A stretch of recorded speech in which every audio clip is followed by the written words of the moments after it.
Hi everyone, welcome back to Sri Sai tutorial. ఈ రోజు live test లో భాగంగా 6th మరియు 7th క్లాస్ సైన్స్ కంటెంట్ కు సంబంధించినటువంటి 5వ టెస్ట్ ను మనం నిర్వహించుకోబోతున్నాం. అదే విధంగా డిఎస్సి మరియు టెట్ వరకు మా ఛానల్ అనేది మీ వెన్నంటే ఉండి మిమ్మల్ని ప్రోత్సహిస్తూనే ఉంటుంది. అదే విధంగా మీ యొక్క సపోర్ట్ అనేది కూడా మాకు చాలా అవసరం కాబట్టి వీడియోను చూస్తున్న వాళ్ళంతా తప్పకుండా లైక్ చేయండి, కనీసం మీ ఒక్క మిత్రునికైనా షేర్ చేయండి, మీ విలువైనటువంటి అభిప్రాయాన్ని కామెంట్ రూపంలో తెలియజేయండి. అదే విధంగా ఎవరైనా కొత్తగా మన ఛానల్ ని చూస్తూ ఉన్నట్లయితే సబ్స్క్రైబ్ చేసుకొని ఇలాంటి క్వాలిటీ టెస్టులు పొందడానికి ఆల్ నోటిఫికేషన్ బెల్ ఐకాన్ని క్లిక్ చేయండి. ఇక లేట్ చేయకుండా మనం లైవ్ టెస్ట్ లోకి వెళ్ళిపోదాం. ఈ రోజు లైవ్ టెస్ట్ లో భాగంగా మన మొదటి క్వశ్చన్ వచ్చేసి క్రింది వాటిలో సరైనది ఏది. ఇక్కడ చూసుకుంటే స్టేట్మెంట్ 1 కదిలే గాలిని పవనం అంటారు. స్టేట్మెంట్ 2 వచ్చేసి ఇది నిరంతరం క్రింది నుండి పైకి కదులుతుంది. ఇక్కడ చూసుకుంటే సరైనది ఏది అని అడగడం జరిగింది. ఇక్కడ చూసుకుంటే ఆప్షన్ 1, 2, ఆప్షన్ 2 1 మాత్రమే, ఆప్షన్ 3 2 మాత్రమే, ఆప్షన్ 4 ఏదీ కాదు. లైవ్ చూస్తున్న వాళ్ళంతా దీని యొక్క సరి అయినటువంటి సమాధానాన్ని ఫాస్ట్ గా కామెంట్ చేస్తూ ఉండండి. ఇక్కడ చూసుకుంటే దీని యొక్క సరి అయినటువంటి సమాధానం వచ్చేసి ఆప్షన్ 2 1 మాత్రమే సరైనది, రెండవది సరి అయినది కాదు. ఇక్కడ చూసుకుంటే కదిలే గాలిని మనం ఏమంటాము అంటే పవనం అంటాము. ఇక్కడ చూసుకుంటే ఈ పవనం అనేది ఏం చేస్తుంది అంటే ఇది నిరంతరం క్రింది నుంచి పైకి మాత్రమే కాదండి, ఎటువైపులా అంటే నలుమూలలా కూడా ఈ పవనం అనేది మనకి ఇక్కడ చూసుకుంటే కదులుతూనే ఉంటుంది. ఇక్కడ నిరంతరం క్రింది నుంచి పైకి అన్నారు కాబట్టి ఇది సరి అయినది కాదు, గమనించాలి. తర్వాత రెండవ క్వశ్చన్ వచ్చేసి క్రింది వాటిలో గాలి పీడనానికి ఉదాహరణ కానిది ఏది. ఇక్కడ చూసుకుంటే ఆప్షన్ 1 బెలూన్ లో గాలి నింపడం, ఆప్షన్ 2 ఫుట్బాల్ లో గాలి నింపినప్పుడు అది గట్టిగా మారడం, ఆప్షన్ 3 వచ్చేసి చేతి పంపుతో నీరు పైకి రావడం, ఆప్షన్ 4 వచ్చేసి ఏదీ కాదు. మీ యొక్క ఆన్సర్ ని వీడియోని లైక్ చేస్తూ ఫాస్ట్ గా కామెంట్ చేస్తూ ఉండండి. ఇక్కడ చూసుకుంటే దీని యొక్క సరి అయినటువంటి సమాధానం వచ్చేసి ఆప్షన్ 4 ఏదీ కాదు అండి. ఇక్కడ చూసుకుంటే క్రింది వాటిలో గాలి పీడనానికి ఉదాహరణ కానివి ఏవి అని అడగడం జరిగింది. ఇక్కడ చూసుకుంటే ఇవన్నీ కూడా గాలి పీడనానికి ఉదాహరణ. ఇక్కడ చూసుకుంటే బెలూన్ లో మనం గాలి నింపినప్పుడు ఆ గాలి పీడనం వల్లనే బెలూన్ అనేది పెద్దగా అవుతుంది. అదే విధంగా ఫుట్బాల్ లో కూడా సేమ్ అదే విధంగా అవుతుంది. దాని తర్వాత ఇక్కడ చూసుకుంటే చేతి పంపుతో నీరు పైకి ఎలా వస్తుంది అంటే మనకి ఇక్కడ చూసుకుంటే ఆ మన గాలి ద్వారా ఇచ్చినటువంటి ఆ పీడనమే నీటిని పైకి లాగడం జరుగుతుంది, గమనించాలి. కాబట్టి ఇవి మూడు కూడా గాలి పీడనానికి ఉదాహరణ, గమనించాలి. తర్వాత మూడవ క్వశ్చన్ వచ్చేసి క్రింది వాటిలో సరికానిది ఏది. ఇక్కడ చూసుకుంటే ఆప్షన్ 1 గాలి సంకోచ వ్యాకోచ ధర్మాలను కలిగి ఉండును, ఆప్షన్ 2 చల్లని గాలి వేడి గాలి కంటే తేలికగా ఉండును, ఆప్షన్ 3 గాలి పీడనాన్ని కలగజేయును, ఆప్షన్ 4 వచ్చేసి ఏదీ కాదు. లైవ్ చూస్తున్న వాళ్ళంతా దీని యొక్క సరి అయినటువంటి సమాధానాన్ని ఫాస్ట్ గా కామెంట్ చేస్తూ ఉండండి.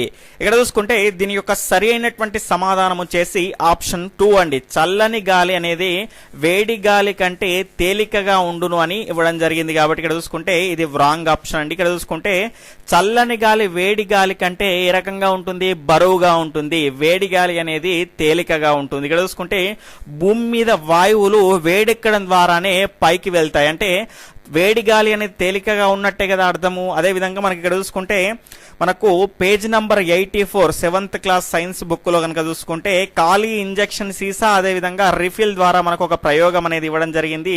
దాని ద్వారా మనకి ఇక్కడ చూసుకుంటే ఒక రిఫిల్ అనేది ఉంటుంది, రిఫిల్ లో ఒక నీటి చుక్క అనేది ఉంటుంది. మనం ఇందులో గాలి అనేది ఉన్నప్పుడు దాన్ని వేడి చేస్తే ఆ నీటి చుక్క అనేది పైకి వెళ్తుంది. ఈ రకంగా మనకు వేడి గాలి అనేది తేలికగా ఉంటుంది అని చెప్పొచ్చు. తర్వాత నాలుగవ క్వశ్చన్ వచ్చేసి భూమధ్య రేఖా ప్రాంతంలో ఆప్షన్ 1 పీడనం ఎక్కువ, ఆప్షన్ 2 నిత్యం వర్షం వస్తుంది, ఆప్షన్ 3 వచ్చేసి పీడనం తక్కువ, ఆప్షన్ 4 వచ్చేసి 2 and 3. లైవ్ చూస్తున్న వాళ్ళంతా దీని యొక్క సరి అయినటువంటి సమాధానాన్ని ఫాస్ట్ గా కామెంట్ చేస్తూ ఉండండి. అదేవిధంగా ఇంకా ఎవరైనా వీడియోని లైక్ చేయకపోతే ఖచ్చితంగా లైక్ చేయండి. ఇక్కడ చూసుకుంటే దీని యొక్క సరి అయినటువంటి సమాధానం వచ్చేసి ఆప్షన్ 4 2 and 3 అండి. ఇక్కడ చూసుకుంటే భూమధ్య రేఖా ప్రాంతంలో నిత్యం వర్షం కురుస్తుంది, పీడనం తక్కువ. ఎందుకు అంటే ఇక్కడ చూసుకుంటే చూసుకుంటే భూమధ్య రేఖా ప్రాంతంలో కనుక చూసుకుంటే సూర్యుని కిరణాలు అనేటివి ఈ భూమధ్య రేఖా ప్రాంతంలో నిట్ట నిలువుగా పడతాయి కాబట్టి ఇక్కడ చాలా వేడిగా ఉంటుంది. చాలా వేడిగా ఉండడం వల్ల ఏమవుతుంది అంటే ఇక్కడ వాయువులు అనేటివి పైకి వెళ్ళిపోతాయి. ఈ రకంగా పైకి వెళ్ళడం ద్వారా ఏమవుతుంది అంటే మనకు ఇక్కడ అల్పపీడన ప్రాంతం అనేది ఏర్పడుతుంది. ఈ రకంగా అల్పపీడన ప్రాంతం ఏర్పడిన తర్వాత గాలులు అనేటివి పైకి వెళ్తాయి కదా. పైకి వెళ్ళిన తర్వాత ఏమవుతాయి అంటే అది నీటి ఆవిరి పైకి వెళ్ళి చల్లబడి వెంటనే మనకు వర్షం అనేది రోజు కురుస్తూ ఉంటుంది, గమనించాలి. ఈ రకంగా మనకు భూమధ్య రేఖా ప్రాంతంలో పీడనం తక్కువగా ఉంటుంది, అదేవిధంగా నిత్యం వర్షం అనేది వస్తూనే ఉంటుంది, గమనించాలి. తర్వాత 5వ క్వశ్చన్ వచ్చేసి క్రింది వాటిలో సరైనవి ఏవి? ఇక్కడ ఆప్షన్ 1 నేల నీటి కన్నా తొందరగా వేడెక్కుతుంది. స్టేట్మెంట్ 2 పగటి సమయంలో నేల మీద గాలులు వేడెక్కి పైకి పోవును. స్టేట్మెంట్ 3 వచ్చేసి రాత్రి సమయంలో నేల నీటి కన్నా తొందరగా చల్లబడుతుంది. ఆప్షన్ 4 వచ్చేసి పైవన్నీ. లైవ్ చూస్తున్న వాళ్ళంతా దీని యొక్క సరి అయినటువంటి సమాధానాన్ని ఫాస్ట్ గా కామెంట్ చేస్తూ ఉండండి.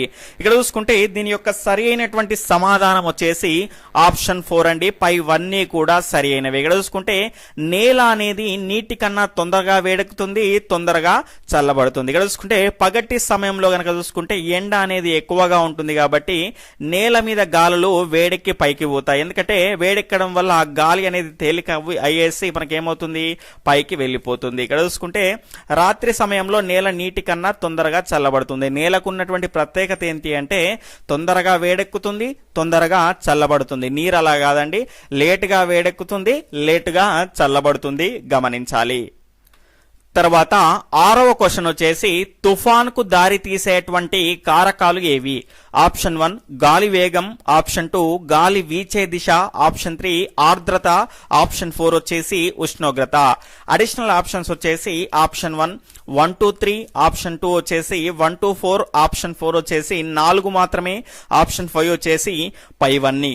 లైవ్ చూస్తున్న వాళ్ళంతా ఖచ్చితంగా వీడియోని లైక్ చేస్తూ దీని యొక్క సరి అయినటువంటి సమాధానాన్ని ఫాస్ట్ గా కామెంట్ చేస్తూ ఉండండి. ఇక్కడ చూసుకుంటే దీని యొక్క సరి అయినటువంటి సమాధానం వచ్చేసి ఆప్షన్ 5 పైవన్నీ అండి. ఇక్కడ చూసుకుంటే తుఫాన్ కు దారి తీసేటువంటి కారకాలు ఇవన్నీ అవుతాయండి. ఏ రకంగా అంటే ఫర్ ఎగ్జాంపుల్ ఇక్కడ చూసుకుంటే ఉష్ణోగ్రత అనేది ఎక్కువగా ఉందనుకోండి, అక్కడ ఉన్నటువంటి గాలులు అనేటివి ఏమవుతాయి, పైకి వెళ్ళిపోతాయి, వేడెక్కేసి పైకి వెళ్ళిపోతాయి. అంటే ఇక్కడ చూసుకుంటే భూమి పైన ఉన్నటువంటి నీరంతా కూడా ఆవిరి రూపంలో పైకి వెళ్ళిపోతుంది కానీ అర్థము. అంటే ఇక్కడ చూసుకుంటే వాతావరణంలో ఆర్ద్రత అనేది మనకు ఎక్కువగా అవుతుంది. ఇక్కడ చూసుకుంటే ఈ రకంగా అల్పపీడనం వల్ల ఇక్కడ చూసుకుంటే ఈ గాలి అనేది పైకి పోతుండడం వల్ల ఇక్కడ ఏమైంది, అల్పపీడనం అనేది ఏర్పడింది. ఇక్కడ చూసుకుంటే ఈ అల్పపీడన ప్రాంతం అనేది ఏర్పడింది కాబట్టి ఈ రకంగా మనకు అధిక పీడన ప్రాంతంలో ఉన్నటువంటి గాలులు అనేటివి వేగంగా ఈ రకంగా వస్తూ ఉంటాయి. ఈ రకంగా వచ్చేయడం వల్ల మనకి ఏమవుతుంది అంటే తుఫాను అనేది ఏర్పడుతుంది. ఇక్కడ చూసుకుంటే ఈ రకంగా వేగంగా గాలి ఈ రకంగా వస్తాయి, ఈ రకంగా మళ్ళీ వేడెక్కేసి పైకి పోతాయి. పైకి పోయడం వల్ల ఏమవుతుంది, అక్కడ ఆర్ద్రత అనేది చాలా ఎక్కువగా పైకి వెళ్ళి, అంటే గాళ్ళు వేగంగా పైకి వెళ్తాయి కదా వేడెక్కడం వల్ల, ఈ ఆర్ద్రత ఒకటి కూడి ఉన్నటువంటి మేఘం అంతా కూడా పైకి వెళ్ళి చల్లబడి ఏమవుతుంది, వర్షం వస్తుంది. అంటే ఎక్కువగా, అంటే తొందరగా ఎక్కువగా వస్తూ ఉంటుంది కాబట్టి ఆ రకంగా మనకి ఏమవుతుంది అంటే తుఫానుగా అది ఏర్పడుతుంది. అంటే భారీ వర్షం ఉంటుంది, మనకు గాలి వేగం అనేది చాలా ఎక్కువగా ఉంటుంది. దాని అంతటికి మూల కారణం ఏంటి అంటే ఉష్ణోగ్రత. ఇక్కడ చూసుకుంటే గాలి వీచే దిశ కూడా మనకు కారణం అవ్వచ్చు. ఫర్ ఎగ్జాంపుల్ అనంతపూర్ డిస్టిక్ వైపు ఉందనుకోండి, అనంతపూర్ వైపు ఉంటుంది. దాని తర్వాత శ్రీకాకుళం వైపు ఉన్నదనుకోండి, శ్రీకాకుళం వైపు దానికి సంబంధించినటువంటి తుఫాన్ తీవ్రత అనేది ఎక్కువగా ఉంటుంది. కాబట్టి అన్నీ కూడా మనకు కారకాలు అవుతాయి, గమనించాలి. తర్వాత 7వ క్వశ్చన్ వచ్చేసి ఐఎండి అనగా option 1 Indian meteorological department, option 2 వచ్చేసి ఇండియన్ మెథలాజికల్ డిపార్ట్మెంట్, ఆప్షన్ 3 వచ్చేసి ఇండియన్ మెట్రోలాజికల్ డిపార్ట్మెంట్, ఆప్షన్ 4 వచ్చేసి ఇండియన్ మెటలాజికల్ డిపార్ట్మెంట్. మీ యొక్క సరి అయినటువంటి సమాధానాన్ని ఫాస్ట్ గా కామెంట్ చేస్తూ ఉండండి. ఇక్కడ చూసుకుంటే దీని యొక్క సరి అయినటువంటి సమాధానం వచ్చేసి ఆప్షన్ 1 ఇండియన్ మెటీరియలాజికల్ డిపార్ట్మెంట్ అండి. ఇక్కడ చూసుకుంటే ఇది రాబోయేటువంటి తుఫాన్లు మరియు వాతావరణానికి సంబంధించినటువంటి విషయాలను తెలియజేస్తూ హెచ్చరికలు జారీ చేసేటువంటి డిపార్ట్మెంట్ గా మనం చెప్పుకోవచ్చు ఐఎండిని. తర్వాత 8వ క్వశ్చన్ వచ్చేసి అద్దంలో ఏర్పడే ప్రతిబింబం యొక్క లక్షణాలు ఏమిటి? ఆప్షన్ 1 తలక్రిందులు కానిది ఆప్షన్ 2 పార్శ్వ విలోమం చెందనిది, ఆప్షన్ 3 వచ్చేసి నిజ ప్రతిబింబం, ఆప్షన్ 4 వచ్చేసి తెరపై పట్టనిది. ఇక్కడ అడిషనల్ ఆప్షన్స్ వచ్చేసి 1, 3 మాత్రమే, 1, 2, 3 మాత్రమే, ఆప్షన్ 3 వచ్చేసి 1, 4 మాత్రమే, ఆప్షన్ 4 వచ్చేసి ఏది కాదు. లైవ్ చూస్తున్న వాళ్ళంతా దీని యొక్క సరి అయినటువంటి సమాధానాన్ని ఫాస్ట్ గా కామెంట్ చేస్తూ ఉండండి. ఇక్కడ చూసుకుంటే దీని యొక్క సరి అయినటువంటి సమాధానం వచ్చేసి ఆప్షన్ 3 1, 4 మాత్రమే దీని యొక్క సరి అయినటువంటి సమాధానం. ఇక్కడ చూసుకుంటే అద్దంలో ఏర్పడేటువంటి ప్రతిబింబం యొక్క లక్షణాలు ఏ రకంగా ఉంటాయి అంటే తల క్రిందులు కానిది, తల క్రిందులుగా ఉండదు కదండి, స్ట్రైట్ గానే ఉంటుంది కదా. పార్శ్వ విలోమం చెందనిది అన్నాడు, పార్శ్వ విలోమం చెందుతుంది అంటే ఇక్కడ చూసుకుంటే పార్శ్వ విలోమం అంటే మీరు ఒకటే పాట గుర్తు పెట్టుకోండి, కుడి ఎడమైతే పొరపాటు కాదు, ఈ రకమైనటువంటి పాటను గుర్తు పెట్టుకోండి. ఇక్కడ చూసుకుంటే కుడి ఎడమ, ఎడమ కుడిగా కనిపించడాన్ని మనం ఏమంటాము అంటే పార్శ్వ విలోమం అంటాము. అదే విధంగా ఇక్కడ చూసుకుంటే నిజ ప్రతిబింబం కాదు, అద్దంలో ఏర్పడేది ఏంటి, మిథ్యా ప్రతిబింబం గమనించాలి. అదేవిధంగా తెరపై పట్టనిదండి, తెరపై పట్టదు కాబట్టే మనం అద్దంలో చూడగలుగుతున్నాం కాబట్టి అద్దంలో ఏర్పడేటువంటి మిథ్యా ప్రతిబింబం యొక్క లక్షణాలు మనం ఇవిగా చెప్పుకోవచ్చు. తర్వాత 9వ క్వశ్చన్ వచ్చేసి పూర్తిగా పారదర్శకమైనటువంటి పదార్థాలను కాంతి సమక్షంలో ఆప్షన్ 1 చూడలేం, ఆప్షన్ 2 చూడగలుగుతాం, ఆప్షన్ 3 పాక్షికంగా చూడగలుగుతాం, ఆప్షన్ 4 ఏదీ కాదు. జాగ్రత్తగా ఆలోచించి దీని యొక్క సరి అయినటువంటి సమాధానాన్ని ఫాస్ట్ గా కామెంట్ చేయండి. ఇక్కడ చూసుకుంటే దీని యొక్క సరి అయినటువంటి సమాధానం వచ్చేసి ఆప్షన్ 1 చూడలేమండి. ఇక్కడ చూసుకుంటే పూర్తిగా పారదర్శకమైనటువంటి పదార్థాలను కాంతి సమక్షంలో మనము చూడలేము. ఇక్కడ చూసుకుంటే మనకు ఏదైనా వస్తువుని మనం చూడగలుగుతున్నాము అంటే ఫర్ ఎగ్జాంపుల్ ఒక గ్లాసుని మనం చూడగలుగుతున్నాము అనుకుంటే గనక, ఏదైనా వస్తువుని మనం చూడగలుగుతున్నాము అనుకుంటే గనక దానిపైన కాంతి పడి ఆ కాంతి పరావర్తనం చెంది తిరిగి మన కంటికి చేరడం వల్లనే మనం దాన్ని చూడగలుగుతున్నాం. అలాంటిది పూర్తిగా పారదర్శకమైనటువంటి పదార్థాల గుండా ఏమవుతుంది అంటే కాంతి ప్రసరించి వెళ్ళిపోతుంది, కానీ పరావర్తనం చెందదు. కాబట్టి పూర్తిగా పారదర్శకమైనటువంటి పదార్థాలను మనం కాంతి సమక్షంలో చూడలేము, గమనించాలి. తరువాత 10వ క్వశ్చన్ వచ్చేసి క్రింది వాటిలో సరైన దాన్ని ఎంచుకోండి. ఇక్కడ స్టేట్మెంట్ 1 నీడ ఏర్పడాలంటే కావలసినవి కాంతి జనకం మరియు అపారదర్శకమైనటువంటి వస్తువు. తర్వాత స్టేట్మెంట్ 2 పతన కోణం పరావర్తన కోణానికి అండి, ఇది పతన కోణం పరావర్తన కోణము తలానికి రెండు వైపులా సమానంగా సమానత్వం కలిగి ఉంటుంది. అంటే ఇక్కడ చూసుకుంటే ఇక్కడ కొంచెం మిస్టేక్ పడిందండి. పతన కోణం అనేది పరావర్తన కోణం, పతన కోణము మరియు పరావర్తన కోణం అనేది తలానికి రెండు వైపులా సమానత్వాన్ని కలిగి ఉంటుంది అని ఇక్కడ స్టేట్మెంట్. ఇక్కడ చూసుకుంటే క్రింది వాటిలో సరైన దాన్ని ఎంచుకోండి అని మన క్వశ్చన్. ఇక్కడ చూసుకుంటే ఆప్షన్ 1, 2 మాత్రమే సరైనవి, ఆప్షన్ 2 1 మాత్రమే సరైనది, ఆప్షన్ 3 వచ్చేసి 2 మాత్రమే సరైనది, ఆప్షన్ 4 వచ్చేసి ఏది కాదు. దీని యొక్క సరి అయినటువంటి సమాధానాన్ని ఫాస్ట్ గా కామెంట్ చేస్తూ ఉండండి. ఇక్కడ చూసుకుంటే దీని యొక్క సరి అయినటువంటి సమాధానం వచ్చేసి ఆప్షన్ 4 ఏది కాదు అండి. ఇక్కడ చూసుకుంటే నీడ ఏర్పడాలంటే కావలసినటువంటి కాంతి జనకము అపారదర్శకమైనటువంటి వస్తువు మాత్రమే కాదు, మనకు దాని వెనకాల ఒక తెర కూడా కావాలి. తెర ఉంటేనే కదండి దానిపైన మనకు నీడ అనేది పడుతుంది, దాన్ని మనము చూడగలుగుతాం. కాబట్టి ఇది రాంగ్ ఆప్షన్. అదేవిధంగా పతన కోణము అదేవిధంగా ఇక్కడ చూసుకుంటే పరావర్తన కోణము, ఇది తలము, దాని తర్వాత ఇక్కడ ఇది లంబము. ఇక్కడ చూసుకుంటే పతన కోణము పరావర్తన కోణము దేంతో సమానంగా ఉంటాయండి. ఇక్కడ చూసుకుంటే తలం తోటి ఒకవైపు సమానంగా ఉంటాయి. ఇక్కడ చూసుకుంటే మనకు తలానికి రెండు వైపులా సమానం కదండి, తలానికి ఒకవైపు మాత్రమే సమానంగా ఉంటాయి, గమనించాలి. తరువాత 11వ క్వశ్చన్ వచ్చేసి రెండు దర్పణాల మధ్య కోణం 90 డిగ్రీలైన ప్రతిబింబాల సంఖ్య ఎంత? ఆప్షన్ 1 90, ఆప్షన్ 2 60, ఆప్షన్ 3 4, ఆప్షన్ 4 వచ్చేసి ఇక్కడ 3 అండి. ఇక్కడ చూసుకుంటే లైవ్ చూస్తున్న వాళ్ళంతా దీని యొక్క సరి అయినటువంటి సమాధానాన్ని ఫాస్ట్ గా కామెంట్ చేస్తూ ఉండండి. ఇక్కడ చూసుకుంటే దీని యొక్క సరి అయినటువంటి సమాధానం వచ్చేసి ఆప్షన్ 4 3 ఈజ్ కరెక్ట్ అండి. ఇక్కడ చూసుకుంటే రెండు దర్పణాల మధ్య కోణం అనేది 90 డిగ్రీలు అయినప్పుడు ఏర్పడేటువంటి ప్రతిబింబాల సంఖ్య ఎంత అంటే 3, గమనించాలి. ఇక్కడ చూసుకుంటే ఈ రకంగా మనం ప్రతిబింబాల సంఖ్యను కనుక్కో తెలుసుకోవాలి అంటే మనకు ఒక సూత్రం అనేది ఉంది. అదేంటి అంటే ప్రతిబింబాల సంఖ్య ఇజ్ ఈక్వల్ టు 360/θ. 360/θ. ఇక్కడ చూసుకుంటే మనకు θ అంటే ఎంత అంటే కోణము, ఆ రెండు దర్పణాల మధ్య. ఫర్ ఎగ్జాంపుల్ ఈ రెండు దర్పణాలని అనుకోండి, ఆ మధ్యలో కోణం ఎంత అని దీని యొక్క అర్థము. ఇక్కడ చూసుకుంటే 360కి 360 అట్లనే ఉంచుతున్నాం. ఇక్కడ θ అంటే కోణం ఎంత 90 డిగ్రీలు కాబట్టి ఇక్కడ ఏమొస్తుంది అంటే 90 వస్తుంది.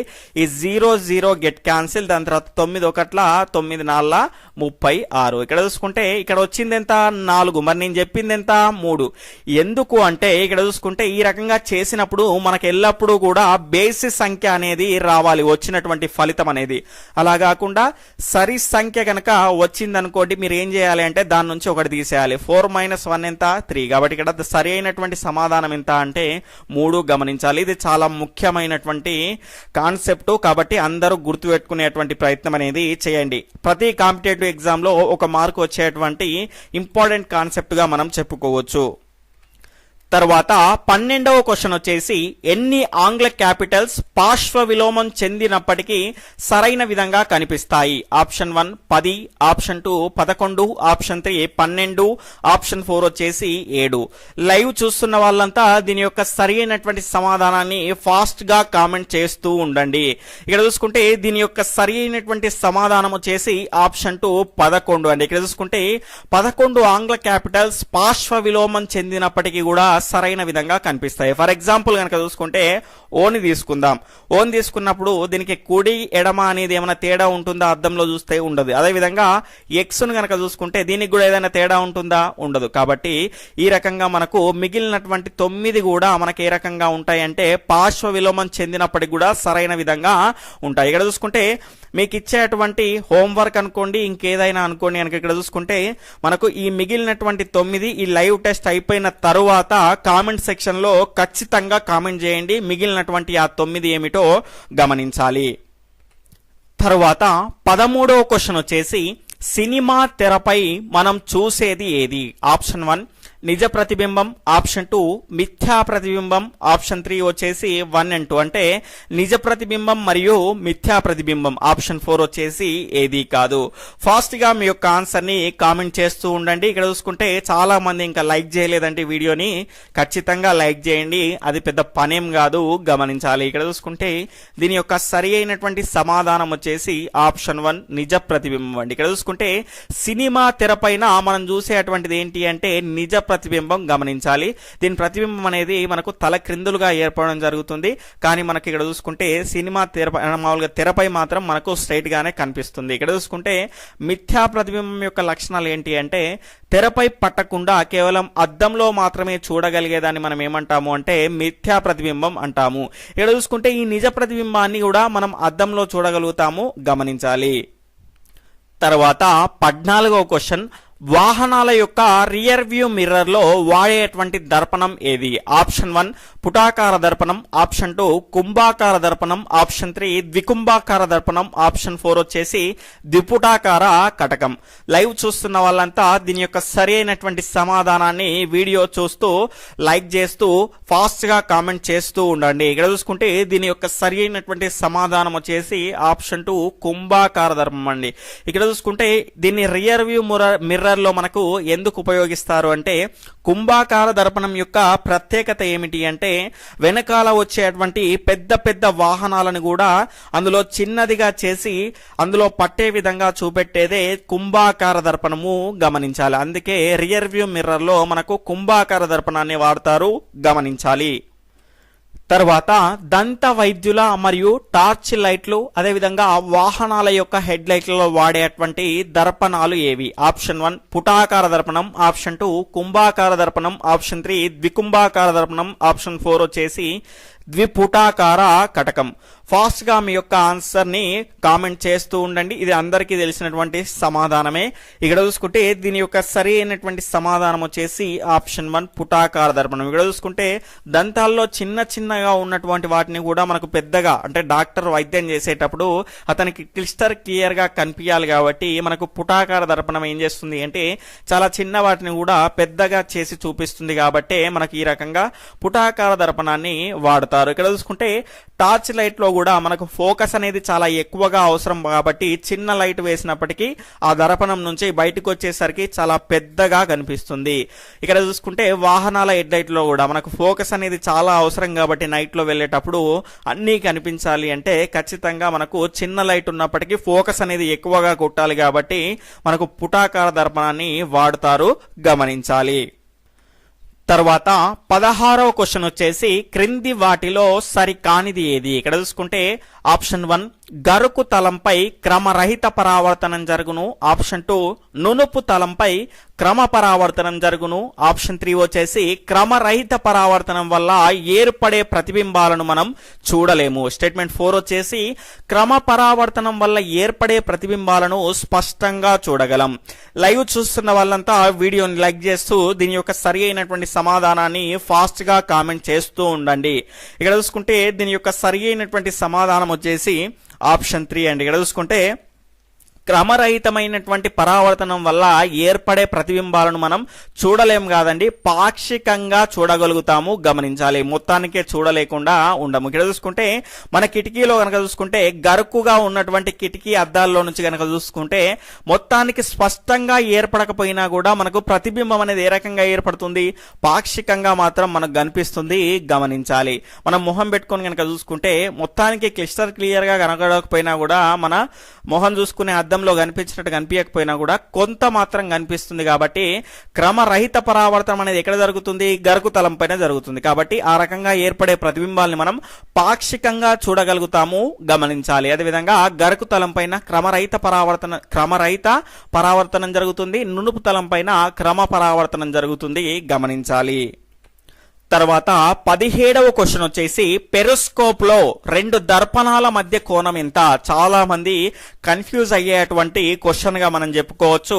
దీని యొక్క ఆప్షన్స్ వచ్చేసి 45, ఆప్షన్ 2 0 డిగ్రీలు, ఆప్షన్ 3 వచ్చేసి 90 డిగ్రీలు, ఆప్షన్ 4 వచ్చేసి ఏది కాదు. ఇక్కడ చూసుకుంటే లైవ్ చూస్తున్న వాళ్ళంతా దీని యొక్క సరి అయినటువంటి సమాధానాన్ని ఫాస్ట్ గా కామెంట్ చేస్తూ ఉండండి. ఇక్కడ చూసుకుంటే దీని యొక్క సరి అయినటువంటి సమాధానం వచ్చేసి ఆప్షన్ 2 0 డిగ్రీలు అండి. ఇక్కడ చూసుకుంటే పెరిస్కోప్ లో 2 దర్పణాల మధ్య కోణం ఎంత అన్నాం. ఇక్కడ చూసుకుంటే పెరిస్కోప్ లో మనకి ఇక్కడ గనక చూసుకుంటే మనకు ఏ రకంగా ఉంటుంది అంటే మీకు చాలా మంది ఏమనుకుంటారంటే 45 డిగ్రీలు అనుకున్నారు. ఇక్కడ జాగ్రత్తగా గమనించండి. పెరిస్కోప్ లో గనక చూసుకుంటే మనకి ఈ రకంగా అద్దాలను మనము ఏర్పాటు చేస్తాం. ఈ రకంగా అద్దాలను ఏర్పాటు చేసేటువంటి కోణం ఎంత అంటే 45 డిగ్రీల కోణంతో ఏర్పాటు చేస్తాం. ఈ రకమైనటువంటి అద్దాలను ఏ రకంగా అమరుస్తాం? మనము సమాంతరంగా అమరుస్తాము. కాబట్టి వాటి మధ్య కోణం ఎంత ఉంటుంది అంటే 0 డిగ్రీలు, గమనించాలి. ఇక్కడ చాలా మంది కన్ఫ్యూజ్ అయ్యి వాళ్ళ యొక్క మార్కులను పోగొట్టుకుంటారు. పెరిస్కోప్ లో 2 దర్పణాల మధ్య కోణము అంటేనేమో 0 డిగ్రీలు అంటే పెరిస్కోప్ లో 2 అద్దాలు అమర్చేటువంటి ఈ రకంగా మనకు దర్పణాలు అమర్చేటువంటి కోణం ఎంత అంటే ఈ రకంగా మనం అమరుస్తాం. కాబట్టి మనకి ఏమొస్తుంది అంటే 45 డిగ్రీల కోణం వస్తుంది, గమనించాలి. తర్వాత 18వ క్వశ్చన్ వచ్చేసి నీటిని నిల్వ ఉంచే రిజర్వాయర్లలో నీటి మట్టాన్ని ఎందులో కొలుస్తారు? ఆప్షన్ 1 అడుగులలో, ఆప్షన్ 2 క్యూసెక్కులలో, ఆప్షన్ 3 గాలెన్లలో, ఆప్షన్ 4 వచ్చేసి లీటర్లలో. లైవ్ చూస్తున్న వాళ్ళంతా దీని యొక్క సరి అయినటువంటి సమాధానాన్ని ఫాస్ట్ గా కామెంట్ చేస్తూ ఉండండి. ఇక్కడ చూసుకుంటే దీని యొక్క సరి అయినటువంటి సమాధానం వచ్చేసి ఆప్షన్ 1 అడుగులలో అండి. ఇక్కడ చూసుకుంటే నీటిని నిల్వ ఉంచేటువంటి రిజర్వాయర్లలో నీటి మట్టాన్ని ఎందులో కొలుస్తారు అంటే అడుగులలో కొలుస్తారు, గమనించాలి. తర్వాత 19వ క్వశ్చన్ వచ్చేసి మన గ్రామాల్లో ఉన్న నీళ్ల ట్యాంకులో పట్టే నీటి సామర్థ్యాన్ని ఎందులో కొలుస్తారు? నీటి సామర్థ్యాన్ని ఎందులో కొలుస్తారండి? ఇక్కడ ఎందులో కొలుస్తారు? ఇక్కడ ఆప్షన్ 1 అడుగులలో, ఆప్షన్ 2 క్యూసెక్కులలో, ఆప్షన్ 3 గాలెన్లలో, ఆప్షన్ 4 వచ్చేసి లీటర్లలో. ఇక్కడ చూసుకుంటే ఆప్షన్స్ వచ్చేసి 1, 2 మాత్రమే సరైనవి, ఆప్షన్ 2, 2, 3 మాత్రమే సరైనది, ఆప్షన్ 3 వచ్చేసి 3, 4 మాత్రమే సరైనది, ఆప్షన్ 4 వచ్చేసి 2 మాత్రమే సరైనది. లైవ్ చూస్తున్న వాళ్ళంతా వీడియోని లైక్ చేస్తూ దీని యొక్క సరైనటువంటి సమాధానాన్ని ఫాస్ట్ గా కామెంట్ చేస్తూ ఉండండి. ఇక్కడ చూసుకుంటే దీని యొక్క సరి అయినటువంటి సమాధానం వచ్చేసి ఆప్షన్ 3, 3, 4 అండి. గాలెన్లలో లేదా లీటర్లలో కొలుస్తారు. ఇక్కడ చూసుకుంటే మన గ్రామాల్లో ఉన్నటువంటి నీళ్ల ట్యాంకులు లో పట్టేటువంటి నీటి సామర్థ్యం ఉంటుంది కదండి, దాన్ని గాలెన్లు లేదా లీటర్లలో కొలుస్తారు, గమనించాలి. తర్వాత 20వ క్వశ్చన్ వచ్చేసి వరదలు వచ్చినప్పుడు ప్రాజెక్టుల నుంచి విడుదల చేసే నీటి పరిమాణాన్ని ఎందులో కొలుస్తారు? ఆప్షన్ 1 అడుగులలో, ఆప్షన్ 2 క్యూసెక్కులలో, ఆప్షన్ 3 గాలెన్లలో, ఆప్షన్ 4 వచ్చేసి లీటర్లలో. ఫాస్ట్ గా మీ యొక్క ఆన్సర్ ని కామెంట్ చేస్తూ ఉండండి. అదేవిధంగా ఎవరైనా కొత్తగా మన ఛానల్ ని చూస్తూ ఉంటే డైలీ ఫ్రీగా లైవ్ టెస్ట్లను పొందాలి అనుకుంటే గనక ఖచ్చితంగా రెడ్ కలర్ లో ఉన్నటువంటి సబ్స్క్రైబ్ బటన్ ని క్లిక్ చేసుకొని సబ్స్క్రైబ్ చేసుకోండి. అదేవిధంగా పక్కన్నటువంటి all notification bell icon click చేయండి. ఇక్కడ చూసుకుంటే దీని యొక్క సరి అయినటువంటి సమాధానం వచ్చేసి ఆప్షన్ 2 క్యూసెక్లలో కొలుస్తారండి. వరదలు వచ్చినప్పుడు ప్రాజెక్టుల నుంచి విడుదల చేసేటువంటి నీటి పరిమాణాన్ని క్యూసెక్లలో కొలుస్తారు. క్యూసెక్కు అంటే ఏమిటి అంటే క్యూబిక్ సెంటీమీటర్ పర్ సెకండ్, అంటే సెంటీమీటర్లో వచ్చేటువంటి సెకండ్ అండి, క్యూబిక్ సెంటీమీటర్ ఫర్ సెకండ్. అక్కడ సెకండ్ లో వచ్చేటువంటి నీటి పరిమాణాన్ని ఆ రకంగా కొలిచేటువంటి విధానాన్ని ఏమంటారు అంటే క్యూసెక్కులు అంటారు, గమనించాలి. తర్వాత 21వ క్వశ్చన్ వచ్చేసి వాతావరణ శాస్త్రవేత్తలు ఉపయోగించేటువంటి రాడార్ యొక్క పూర్తి అబ్రివేషన్ ఏమిటి? ఆప్షన్ 1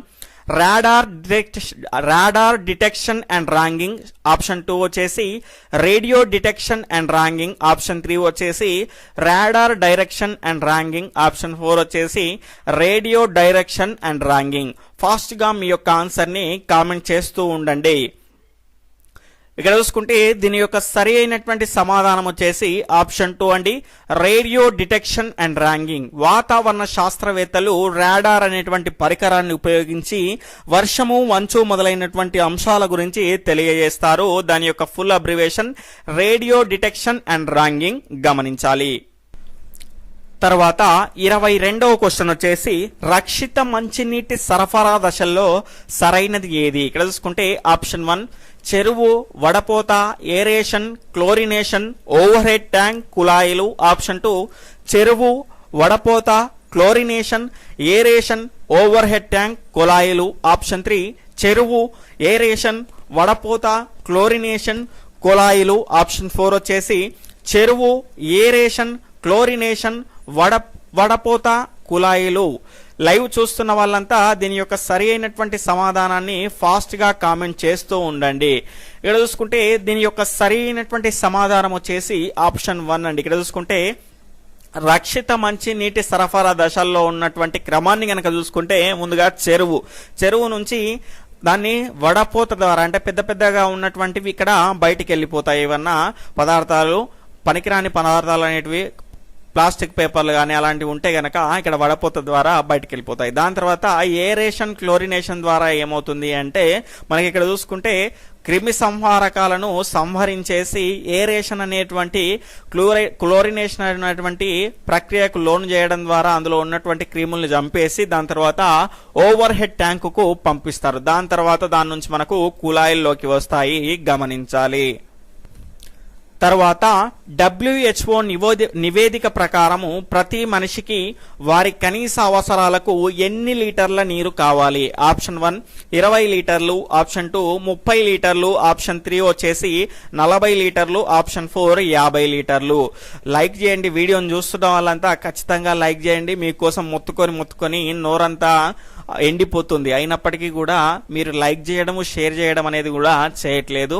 మీకు మన ఛానల్ అనేది చాలా హెల్ప్ చేస్తుందండి. ఖచ్చితంగా మన ఛానల్కు సపోర్ట్ చేసేటువంటి ప్రయత్నం అనేది చేయండి. ఇక్కడ చూసుకుంటే దీని యొక్క సరి అయినటువంటి సమాధానం వచ్చేసి ఆప్షన్ 4 50 లీటర్లు అండి. ఇక్కడ చూసుకుంటే WHO నివేదిక ప్రకారము ప్రతి మనిషికి వారి కనీస అవసరాలకు ఎన్ని లీటర్ల నీరు కావాలి అంటే 50 లీటర్ల నీరు అనేది కావాలి. తర్వాత నెక్స్ట్ క్వశ్చన్ వచ్చేసి 24వ క్వశ్చన్ వచ్చేసి ప్రపంచవ్యాప్తంగా ప్రతి సంవత్సరం ఎన్ని మిలియన్లకు పైగా నీటి ద్వారా వచ్చేటువంటి సంక్రమిత వ్యాధులతో చనిపోతున్నారు?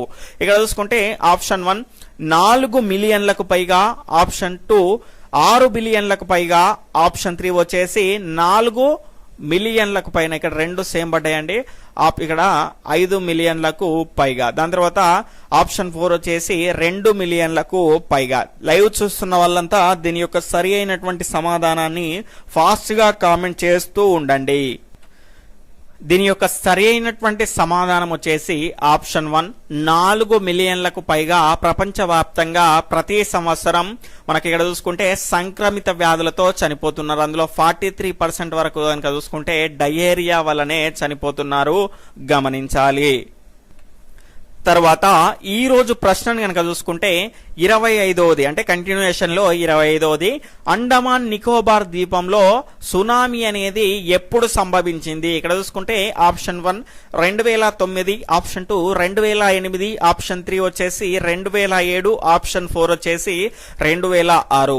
లైవ్ చూస్తున్న వాళ్ళంతా కూడా ఈ లైవ్ టెస్ట్ అనేది కంప్లీట్ అయిపోయిన తర్వాత ఒక్క నిమిషం వెయిట్ చేసి దీని యొక్క సరి అయినటువంటి సమాధానాన్ని అదేవిధంగా ఈ లైవ్ టెస్ట్ లో మీకు వచ్చినటువంటి మార్కులను ఖచ్చితంగా తెలియజేయండి. ఎందుకంటే ఈ యొక్క మార్కులు అనేటివి మీకు డైలీ ఇంప్రూవ్ అవుతున్నాయా లేదంటే ఇంప్రూవ్ అవ్వాలి అంటే ఏ విధంగా చదవాలి అనేటువంటి విషయాలు అనేటివి మీకు తెలుస్తాయి, గమనించాలి. అంటే మన మార్కులు అనేటివి కూడా ఖచ్చితంగా డిస్ప్లే చేయగలిగే విధంగా ఉండాలి, రోజు రోజుకు పెంచుకోగలగాలి, గమనించాలి. ఖచ్చితంగా చాలా మంది ఈ రకంగా చేయడం లేదు.